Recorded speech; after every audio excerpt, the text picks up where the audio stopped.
Assalamualaikum warahmatullahi wabarakatuh. Perkenalkan, nama saya Ulia Fauzia. Pada kesempatan kali ini saya akan mempresentasikan implementasi model transformer untuk bertugas deep learning. Yang pertama itu ada mengimport library yang dibutuhkan seperti TransFlow untuk membangun model deep learning, Pandas untuk mengelola data, dan Skittler untuk memproses dataset. Selain itu, Random Switch diatur agar hasil pelatihan dapat diproduksi secara konsisten. Selanjutnya, dataset yang digunakan yaitu JFLAG, kemudian data validasi dan data uji digabungkan secara acak lalu dibagi menjadi 80% data pelatihan, 10% data validasi, dan 10% data pengujian. Pembagian ini bertujuan agar distribusi data lebih seimbang selama proses pelatihan dan evaluasi. Tokenisasi dan padding. Tahap ini setiap kalimat target ditambahkan token SOS dan EOS sebagai penanda awal dan akhir kalimat. Selanjutnya, tokenizer digunakan untuk membangun kosakata dari data pelatihan dan mengubah setiap kata menjadi representasi berupa ID token. Karena panjang setiap kalimat berbeda-beda, dilakukan padding dengan nilai 0 agar seluruh urutan memiliki panjang yang sama sehingga dapat diproses oleh model. Kemudian masuk ke positional encoding.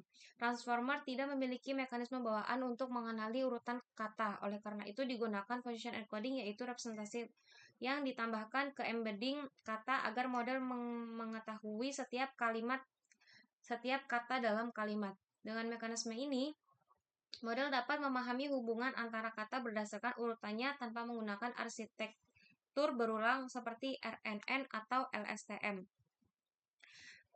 Selanjutnya, arsitektur transformer. Model ini terdiri dari dua bagian, yaitu encoder dan decoder. Encoder bertujuan memahami kalimat masukan menggunakan multi-health self-attention forward yang dilengkapi dengan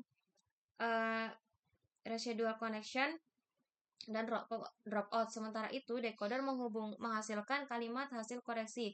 Decoder memiliki dua mekanisme pelatihan, yaitu max multi-health self-attention agar model hanya melihat token sebelumnya, yang memungkinkan decoder memanfaatkan informasi dari encoder. Selain itu, digunakan padding max untuk mengabaikan token hasil padding dan look ahead max agar decoder tidak melihat token di masa depan selama proses pelatihan. Seluruh komponen tersebut kemudian digabungkan menjadi model transformer lengkap dengan dense layer pada bagian akhir untuk memprediksi token keluaran.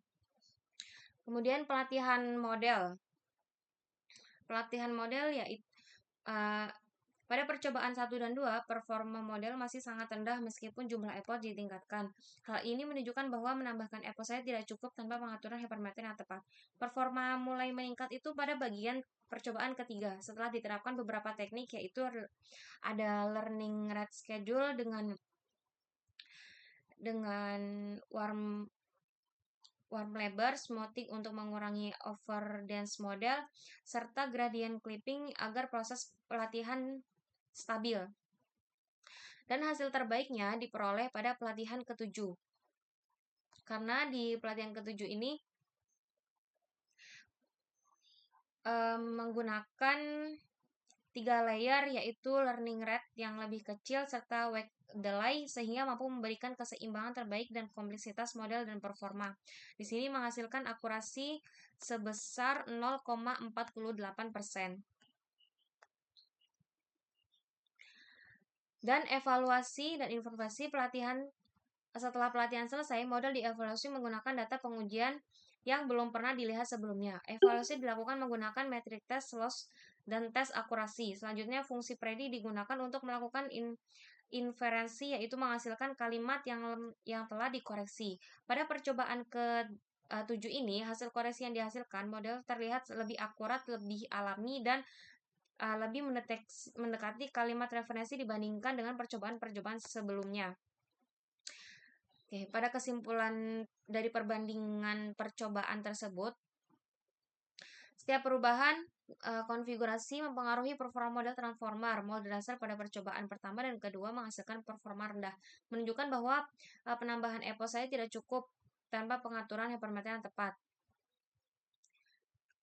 Dan akurasi terbesar tadi didapatkan pada percobaan ke-8.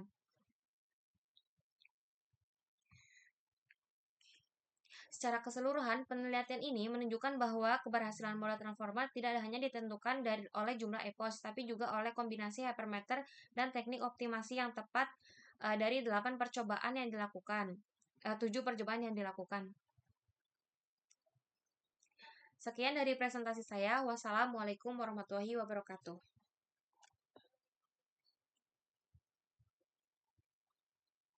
Just